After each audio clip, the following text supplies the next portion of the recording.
sorprendió, ¿no? Porque fui a su Twitter y le mandé un mensaje por Twitter, que es no algo usual que utilizamos nosotros, y prácticamente me contestó inmediatamente, ¿no? Y de una manera muy humilde y abierto a apoyarnos, ¿no? Y desde el principio, y ahí iniciamos una relación, intercambiamos mensajes, teleconferencias, siempre muy abierto, muy interesado en la cultura del Perú. Me dijo, voy a tener la oportunidad de conocer las líneas de Nazca, y le dije, lamentablemente no, porque están como a 7 horas de Lima, y lamentablemente él se tiene que ir hoy día en la noche, ¿no? Y él está viniendo de Ámsterdam, se tiene que ir ahora a Atlanta, así que también nos ha apoyado en ese sentido en su apretada agenda. Michael es una espectacular persona, tiene una historia muy interesante que le va a transmitir ahora, está en plena escritura de un libro que realmente lo que nos contó ayer Anthony y a mí, ya queremos comprarlo, y tal vez nos va a contar también algo sobre eso. Así que, sin más, yo lo dejo a Michael con su excelente presentación, que va a ser de mucho agrado para ustedes. Gracias, Michael.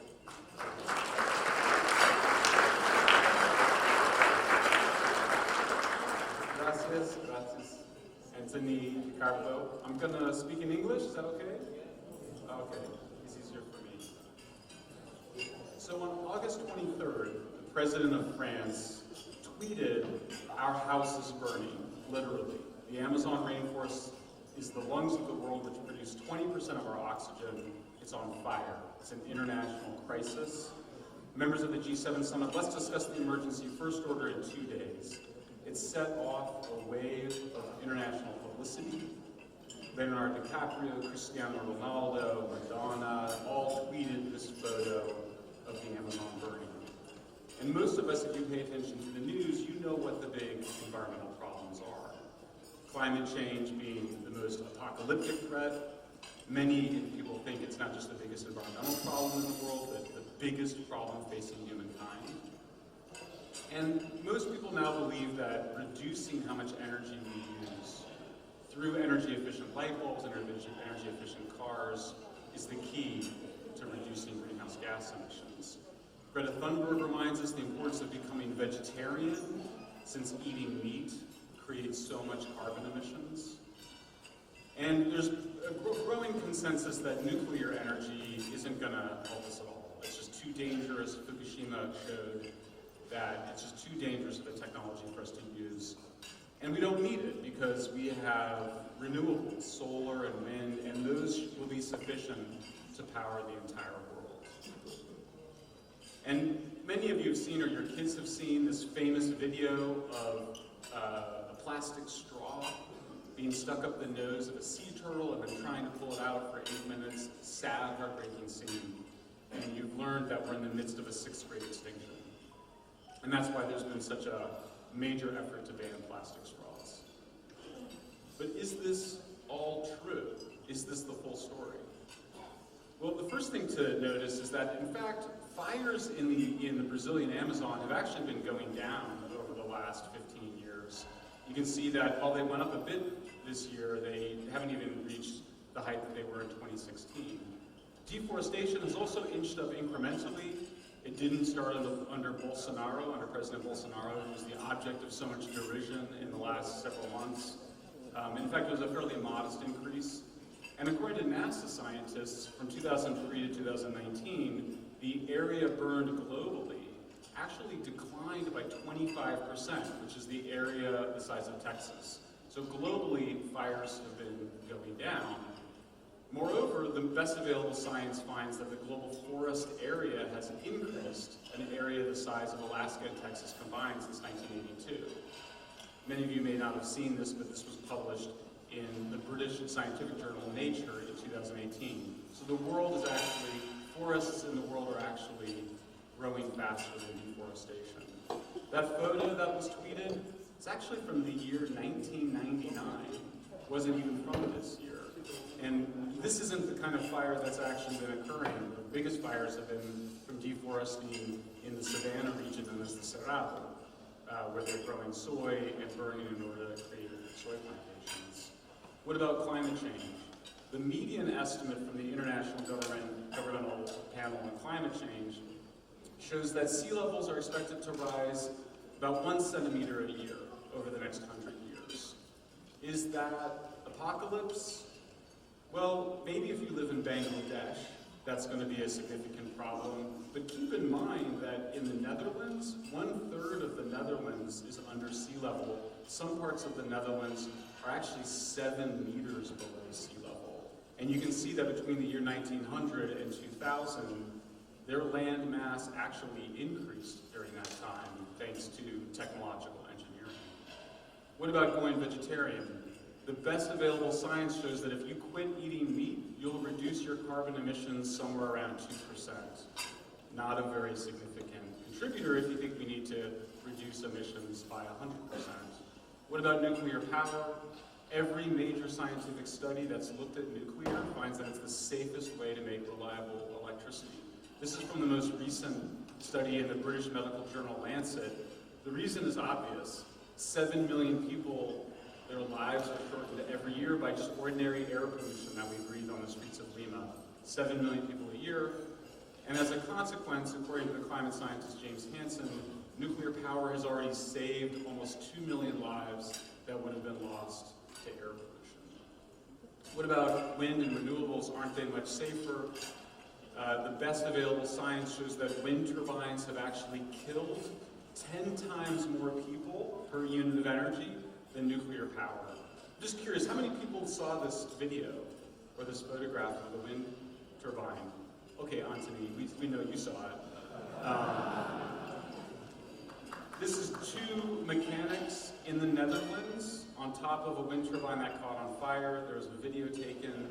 In their final moments, they embraced, and one of them fell to his death, and the other one was engulfed in flames.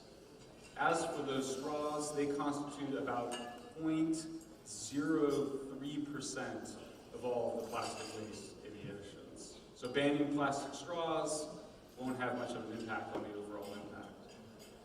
So as mentioned, my name is Michael Shellenberger. I am the president of Environmental Progress. We are a small research organization in Berkeley, California. We have the good fortune to be supported by some high-tech philanthropists, venture capitalists for Facebook, Red Hat, other companies, which gives us the freedom to follow the evidence wherever it leads. We publish our research directly in the New York Times, Washington Post, other publications, and we advise governments around the world. This article I wrote is one of the most read articles I've written. 2.5 million people read it. Why everything they say about the Amazon, including that's the lungs of the world, is wrong. In fact, if you know how lungs work, lungs absorb oxygen and then they emit carbon dioxide. Well, that's like the exact opposite of what people say the Amazon did. And in fact, we've known since 1965 that the Amazon doesn't actually produce any net oxygen. That's because in the process of respiration, which is the drawing of nutrients from the soil, it uses oxygen as fuel. So even if you turned the entire Amazon into a parking lot and a mall, God forbid, it would not have any impact on the amount of oxygen in the world. Since so much of the evidence I'm going to present is counterintuitive, I can see some people already like, what? That can't be right. Every slide is going to have a citation to a peer-reviewed scientific journal or to the exact database where we got the information, and you can find all of the information on our website at Environmental Progress. When I was 17 years old, I was a very progressive, left-wing young man. I convinced my high school principal to let me go to Nicaragua to learn Spanish because I was excited about the Sandinista revolution. And I had a very romantic idea of what life was like in the countryside. In particular, I did my PhD research in Maranhão, Brazil, which is the semi-Amazonian region.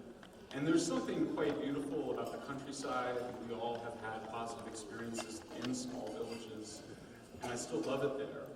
But I also became more aware of how hard life is if you have to go and retrieve your water every day and carry it on your head to wash and drink and cook, and how hard life is if you don't have electricity.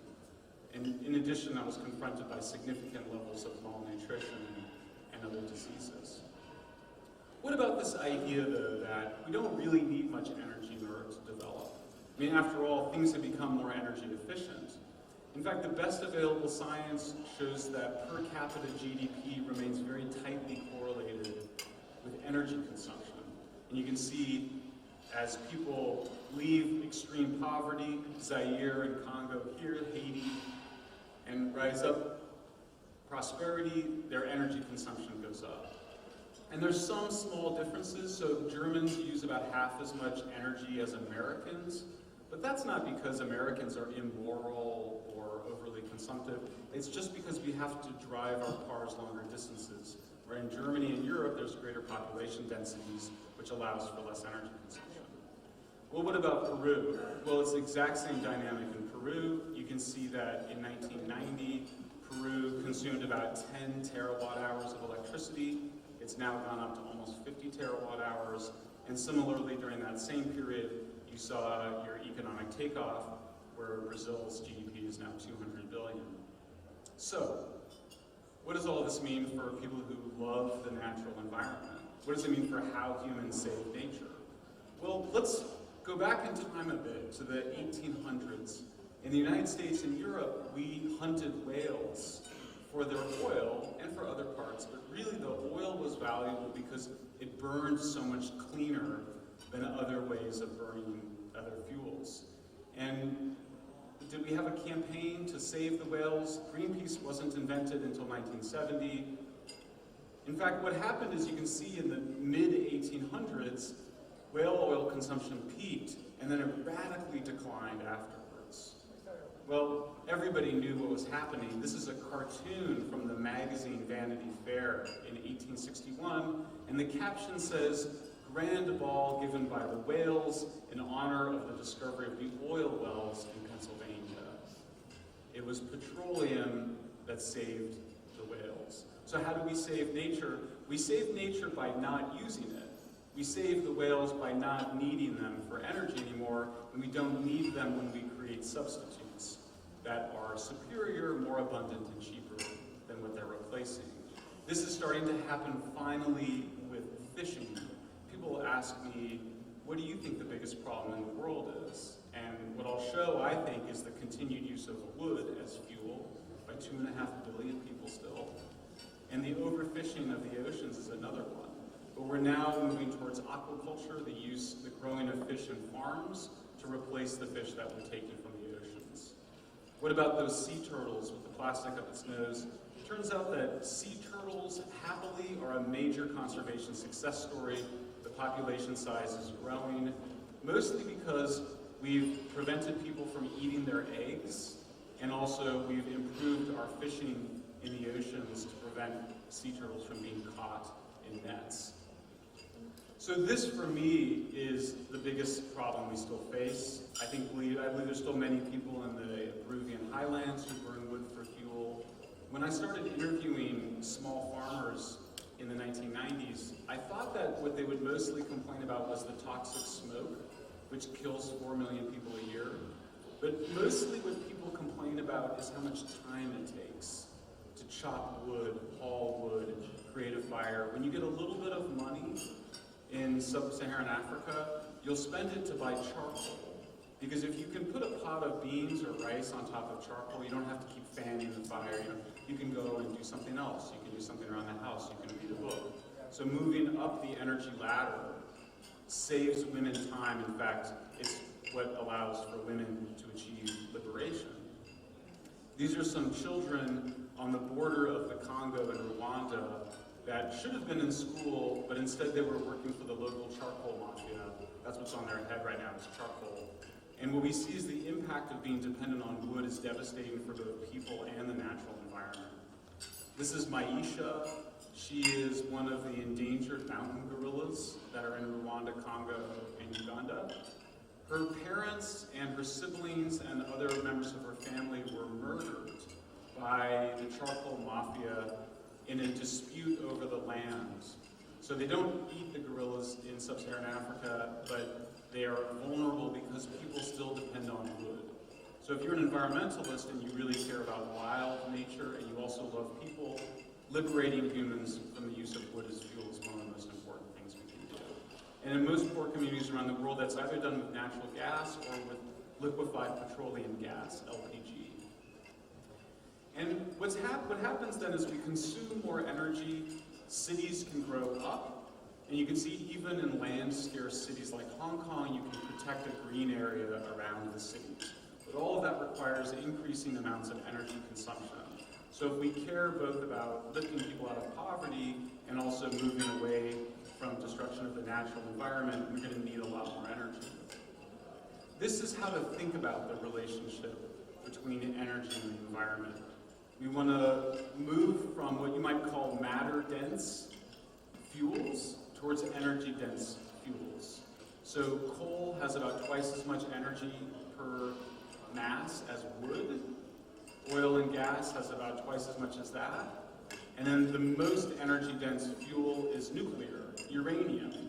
One Coke can of uranium can provide me with all the energy I need in my high-energy life. All of my jet travel, all of the fancy hotels, from one little bit of uranium, because it's so energy-dense. So if you don't want to use the natural environment, if we want to leave natural resource, we want to move towards energy-dense fuels.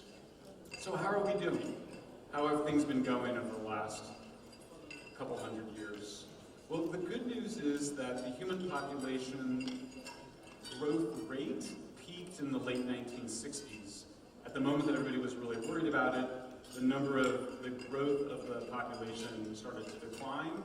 And while the population overall continues to rise, most demographers think it will peak at somewhere between 9 and 11 billion. What will determine how quickly the human population peaks and then declines is how quickly people in Africa become prosperous. You don't have to make people have fewer kids.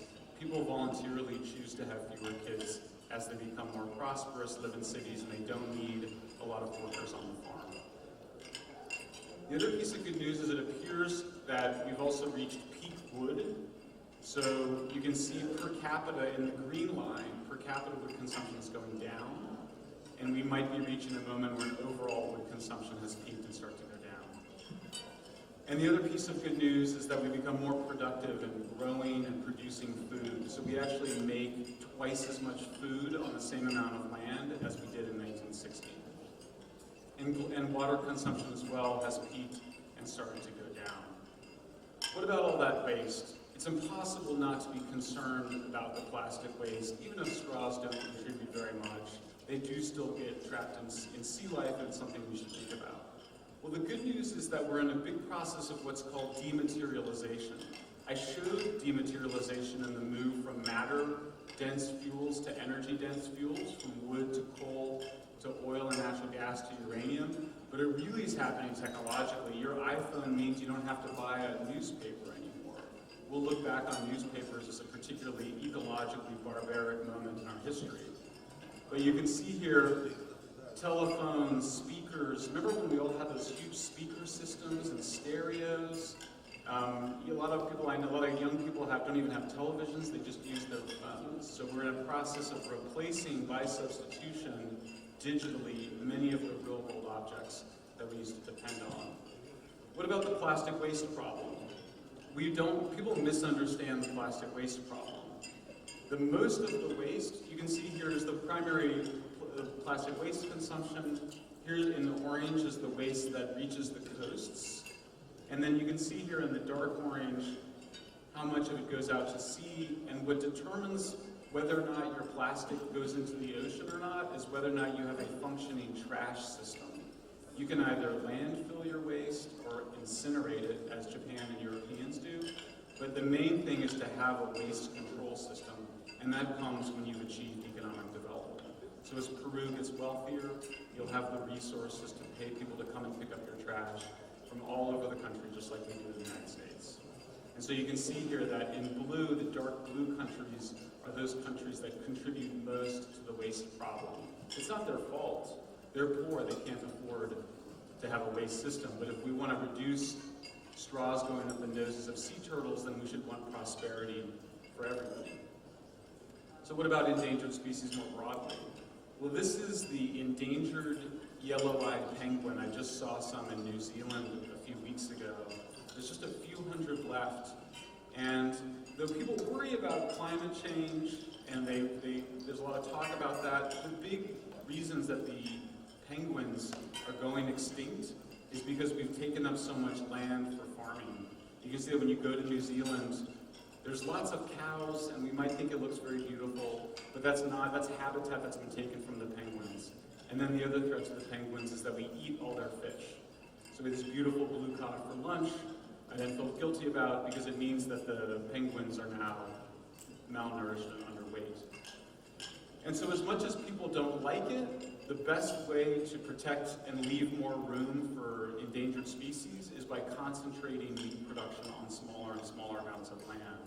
So you can see, while we think that might be cruel, we now know from Temple Grandin and other animal experts that actually there's ways to treat cows that make them much more relaxed, make them much more humane, including doing so in smaller and smaller areas. When you fly from Amsterdam Airport, when you leave Amsterdam Airport in the morning, like around dawn, you can see it brightly lit with greenhouses. And for me, that's an ecological success story, because they're able to produce so much food on a tiny amount of land. But notice what's happening in those greenhouses. They're using more and more energy. They're often running 24 hours a day. They're using fertilizer and other inputs. Same thing for the fish farms. So if we want to leave more of the natural world to wildlife and endangered species, then we're going to need to use a lot more energy. What about climate change? The first most important thing is just economic growth. You can see here that while everybody worries that there's been an increase in hurricanes, there hasn't been any increase in hurricanes in the United States. And in fact, overall economic losses from natural disasters appears to be going down. And the reason is that our infrastructure is becoming more secure. So you can see here, the difference between 1925 and 2017 in Miami Beach is that we have a lot more housing and buildings in harm's way, but they're much stronger than they were back in 1925. So the most important thing is economic development so people can be protected from extreme weather events. The second thing we need to do is decarbonize energy supplies. I mentioned this before, we're going from matter dense to energy dense.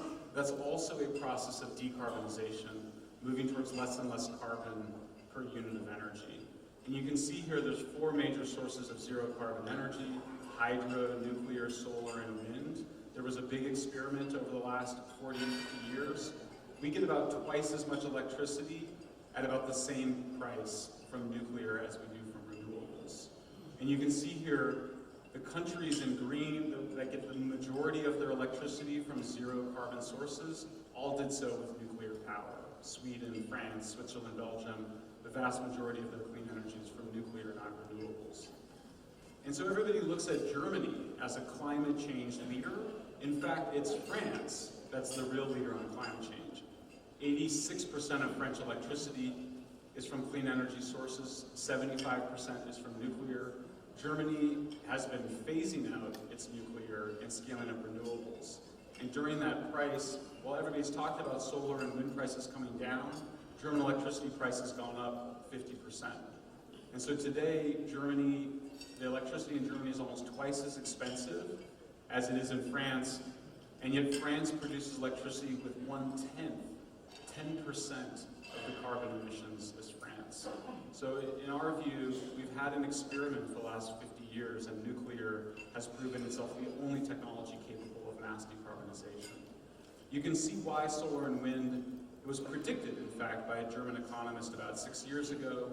He said, as we get more and more electricity from solar and wind, its economic value will decline. And the reason is because the wind and the sun are often generating more electricity than we can use, and not enough electricity when we need it. So right now, Germany and California, we have to pay our neighbors to take our excess electricity from us so we don't blow out our grid. And you can see in California, our electricity prices increased 7 times more than they did in the rest of the United States over the last 8 years because of all the renewables. So maybe one of the most important findings is, had Germany spent that $580 billion on nuclear rather than renewables, it would already be at 100% clean electricity. And not only that, but it would have enough electricity to replace all of the petroleum that it uses for transportation. So I mentioned before, we're moving from matter-dense to energy-dense resources. What that means is that you also need less materials for those fuels. So you can see here that a solar farm requires 17 times more materials, just in the form of cement, glass, concrete, and steel, than a nuclear plant does. It just requires spreading more solar panels to collect that dilute sunlight than it does to generate heat from splitting atoms. What about the waste? As an environmentalist, for me, the waste from nuclear plants is their best feature. It's why I love nuclear waste so much. I mean, nuclear power so much. I used to think it was liquid and green because I got my information from The Simpsons. And then I just started to see pictures of it. I'm obsessed with visiting waste because it's so cool. You can go right up next to it. It's fine. It's metal rods. It's the old fuel. That's all it is. It's just the old fuel, and it's in steel and concrete. It's never hurt anybody, ever, and never will. What other form of waste can you say that about? In fact, when you take your environmental studies class in college, the first thing they teach you is they go, what you want is to internalize all of the waste on the site of production. That's the dream. That's the ecological dream. The dream has been realized. You can see here all of it in Switzerland. Solar panels, by contrast, produce 300 times more waste per unit of energy than nuclear. People are like, what do you mean waste from solar panels? Once we put them there, they'll be there forever, right? Turns out that they lose energy, they produce less and less electricity every year. So where our nuclear plants went from producing electricity 50% of the time in the 1970s to 92% of the time last year, solar panels produce less and less electricity. After 20, 25 years, Europeans and Americans will send the old panels to Africa, where they'll be smashed up to get the valuable components inside, and people will be exposed to toxic levels of lead, cadmium, and other forms of heavy metals. I think people have an intuitive sense that renewables are a dilute energy source. And so if you saw, how many people saw this lovely French movie, Blade Runner 2049? Anybody see Blade Runner 2049? Oh, you guys should see this movie. It's a bit artsy, but at the opening of it, the hero flies over the California desert. Again, it's 2049, so he's in his little spaceship, flying over the California desert, and it's just covered with solar farms. And the design of that farm, it's not made up. It's actually from this gigantic solar farm in the California Mojave called Ivanpah. It produces 1/17 of the energy of our last nuclear plant in the state on 450 times more land. So 450 times more land to generate the same amount of electricity from solar as from nuclear. And when they built this plant, they hired conservation biologists because, you know, people think the desert is dead, right? There's nothing in the desert. It's dead. In fact, it's full of life. There's desert tortoises. It's our state reptile. It's endangered. And in order to build that solar farm, they had to yank the baby desert tortoises out of their burrows, put them on the back of pickup trucks, and then take them to a pen where most of them died. So that's how we're destroying the environment in order to save it. There's already a backlash occurring in Germany. Germany will have no net additions of wind turbines this year because of all the protests against them by local communities. It made the cover of Der Spiegel, which is the biggest magazine in Europe. Merx in Germany means a botched job. I don't know what that is in Spanish, a botched job. A bad job done. And so what we're seeing is significant environmental impacts on birds, bats, and insects from putting, as you might imagine, spinning blades right in the airshed where many endangered species fly. So in conclusion, I'd like to try to answer this question of why don't they tell us the full truth about the environment? I think there's a couple of reasons. The first is that it just feels really good to moralize. Moralizing is putting other people down. It's a way of saying, I'm better than you. I know because I used to do it, and probably still do sometimes. I was vegetarian for 10 years. You know, vegetarians and vegans, you know how they love to talk about it, right? They always talk about how I'm vegan. I mean, I'm not saying you should be vegan, but you would be a better person if you were. So it feels good to put people down. And I think when you're a young person, that's a healthy and somewhat natural instinct. That's part of becoming an adult, is to say, I'm going to treat the world better than you did, Dad and Mom. But I think it's gotten to the point now where it's become so crazy that it's actually got in the way of environmental solutions. And so one of the great ironies of my work is I've been trying to prevent nuclear plants from being shut down and replaced by fossil fuels by the same people who say that climate change is the end of the world. I think the second thing is just that the real solutions to these problems are just harder and they just take a lot longer. You can just remember the kids that need to get jobs in the city or go to school, the plastic waste and the need for trash systems, the need to move towards more concentrated agriculture. These are things that take decades of economic growth. They're not things that can occur in a single election cycle. And the third, I think, is that while fewer and fewer people believe in God and the traditional God anymore, there's been a desire to believe in a new God, a God of nature. And so you see in all of the imagery and in the discussion, there's sort of an idea that by using renewables and organic farming, that we're going to harmonize ourselves with natural energy flows, and we're going to become part of Mother Earth and Mother Gaia. And the final issue is money and power. And I'll just leave you with a little something we discovered in our research. You remember Macron, the president of France, attacking the Amazon right before the G7 meeting? Well, maybe it had something to do with the fact that a few weeks earlier, French farmers were protesting the president's policies of allowing more Brazilian soy and beef into France, potentially competing with and undercutting French farmers. So maybe there was something of a financial motivation to end the deal with Mercosur to have more liberalized trade. You can see here just a few weeks after these protests, and indeed we see a few weeks after Macron began this international uproar, Argentina and French farmers ended up threatening the Mercosur deal.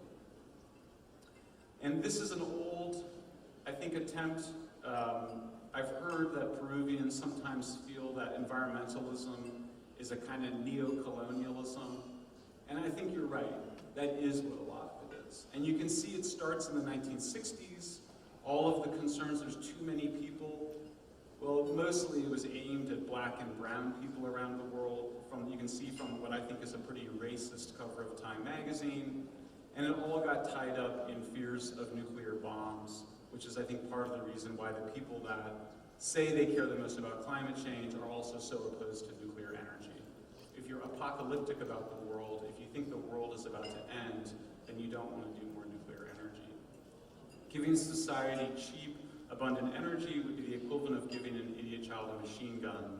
This was the idea, is that energy is bad. Humans are bad. Protecting nature from humans means cutting off the energy supply. I think we now have 50 years of overwhelming research to show that, in fact, the relationship between energy and protecting the environment is exactly the opposite of what environmentalists had told us for so long. Thank you very much.